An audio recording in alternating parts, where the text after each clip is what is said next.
So now I have my 5 top streaming. Okay, this is the section where I'm going to offer you some 5 top streaming. Over the summer, I just binged. I'm a teacher, which means I have the summer off, which means Tracy after don't work. what's that? I'm just Yeah, joking. after writing, after doing the laundry, after doing chores, what else am I going to do? Watch horror movies. So I binged a lot of horror movies this summer. Okay, and so here's my top 5 that are currently playing right now. So start, and again, just to clarify, I've already said this before. My top 5 are like this: a movie either engages me intellectually, let's try to figure out what's happening here, or I just really enjoy this movie. Also, it's on streaming, so Indy's cheap. So That's true. So sometimes a movie can be really well done, but it's not that intellectually challenging. It's just shot well. It's acted well. Maybe the movie's a little lower budget, but intellectually I was like, wow, what's going on here? So and I have a really arbitrary shifting. But anyway, here's my top 5. Number 5 is Soul to Keep, which is currently $3.99 on Vudu, directed by David Allensworth. Soul to Keep doesn't Kevin, really... you're remind me of is those old you used to call in to see what movies were in the theaters, like the movie line. It's Movie phone. Movie phone. It's $3.99 on Vudu. But $3.99 on Vudu. Not Soul, one damn penny, man. Soul to Keep doesn't have any noteworthy actors, and and burned them. it's a very indie film. Yep. Basically, these 2 kids, their grandfather has died.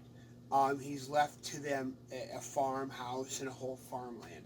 So they decide that, okay, we should go have a party there with all of our college friends. And predictably, they discover in the basement an occult altar with the Book of the Dead. And what should we do?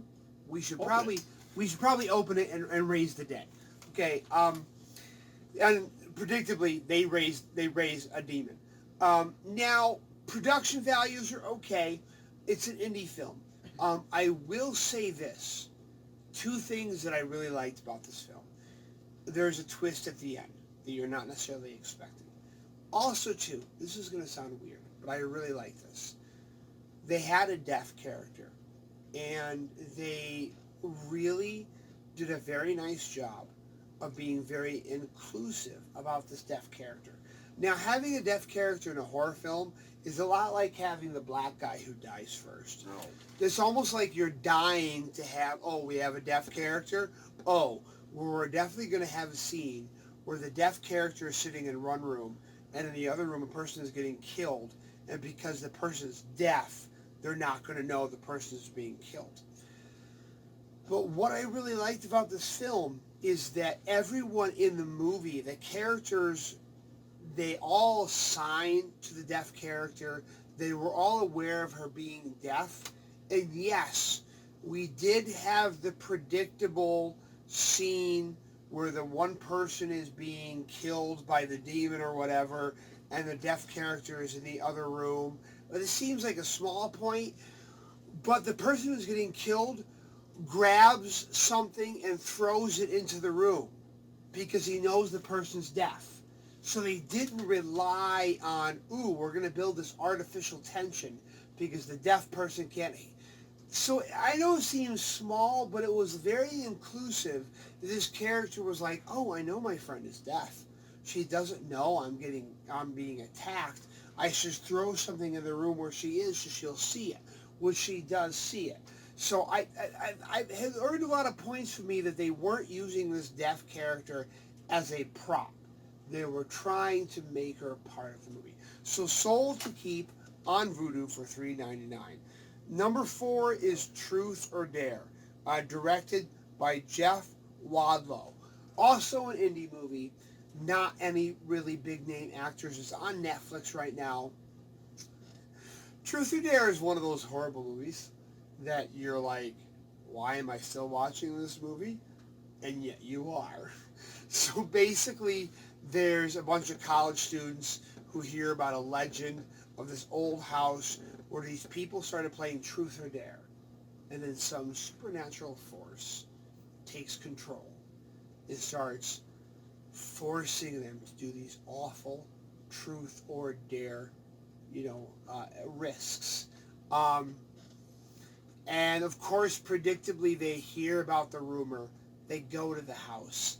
They start the game, and they escape from the house, not really realizing that they have to finish the game.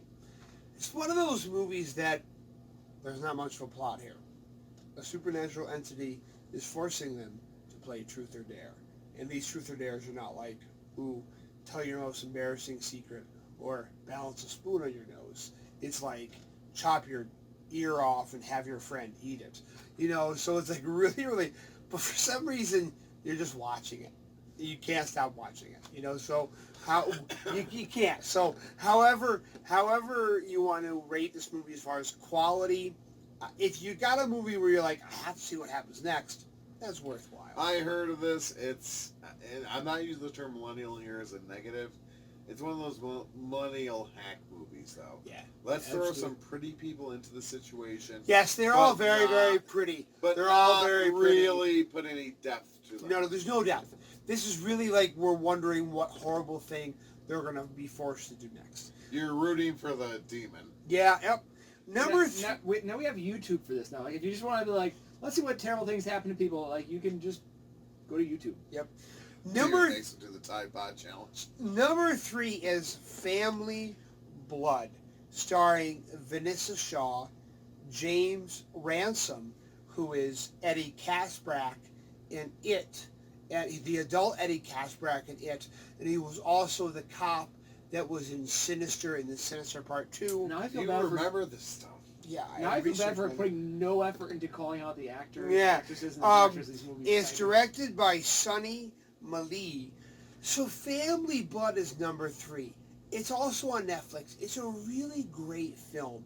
Okay, Vanessa Shaw is playing a character who's desperately trying to get over her drug addiction. She's got a younger daughter, and she's in a new rehab group, and she's trying to get clean. James Ransom plays a character named Christopher, who's trying to get over a different addiction. This addiction, however, is not blood, it's not alcohol, it's not drugs, but it's blood. So he can get what character he is. No spoiler alert, James Ransom, Christopher, he's a vampire. And he's trying to go to AA to try to get over his addiction. So it's like blood was not necessary for him to live, but it was just something he loved. He was addicted to, yeah. And so Family Blood was a really great film because, yes, James Ransom, Christopher, he's a vampire. But what he really is, when he turns Vanessa Shaw into a vampire to help cure her of her addiction to drugs. That's how I solve a lot of that problem. Hey, Vampirism. but it, of course, creates another addiction. And what you have now is take the vampirism away, and you have a toxic relationship that's developing between the two. And then Vanessa Shaw's character, it's Ellie, has to, decide, do I want this guy in my life? Who's more important, him or my daughter? So it becomes it becomes a really great, yeah, sure, vampirism is there, but it's really not about that. It's really about toxic relationships and trying to get over addiction and what's more important. This Christopher Ransom turns her into a vampire. Oh, sorry, Jason Ransom plays a character named Christopher. He turns her into a vampire that's supposed to bond them. But then she's like, well, what's more important? This new addiction or my daughter? So Family Blood, really good film on Netflix. Number 2 is First Summoning, directed by Raymond Ward. Also, no noteworthy characters. This is a found footage film, which, I don't know, it's become kind of a thing. I've really enjoyed these lately. Basically, this group of college students hear of this local warehouse that it's haunted. It's abandoned. It's haunted. and it's rumored to be used as this a place for occult worship. And they decide that we're going to go there, we're going to document it, we're going to film this is going to be our thing. They're led by this main character who's your typical ego-driven, this is my thing, this is going to make my mark, I need to be famous. Everyone else is kind of like, all right, we're dragged in his wake. And it's a really unsettling film. Again, a film like First Summoning completely owes its existence to Blair Witch. You know, the idea that we have this egomaniac person who's driven, that we're going to document this thing. I have to do this, even though we know there's some creepy things going on there. It's a really, really good film. Really good tension. Also, too, throughout the film, we realize that whatever is happening at this warehouse, this community where the warehouse is, they're all doing regular occult worshiping there. And the kids stumble right into the middle of it. If you're not into found footage films, this probably won't work for you. But if you like that kind of film, if you like Blair Witch, if you like the Chernobyl Diaries, which we'll talk about at a later date, Paranormal Activity. What was that? Paranormal Activity. This was a good solid film. So number one, and that's also on Netflix. Number one on my top 5 streaming. Number one is Stephanie, starring Anna Torv, which if you're a fan of the series Fringe, which we'll talk about that at a later date. Fringe is a wonderful TV Heads show. up, we're talking about Fringe. Fringe, oh, such a great show. Anna Torv from Fringe, Frank Grillo. I love Frank Grillo. We talked about him last episode with Demonic in Shri Cooks. It's directed by Akiva Goldsmith. So Stephanie is a great film that straddles that line. It's number one, by the way. That straddles that line between sci-fi and horror. It takes place during a kind of a alien invasion apocalypse. And the idea, we'll start off with Shri Cooks' character. She's a young girl, and all we know is that for some reason her brother is dead, her parents are gone, and she's living on her own.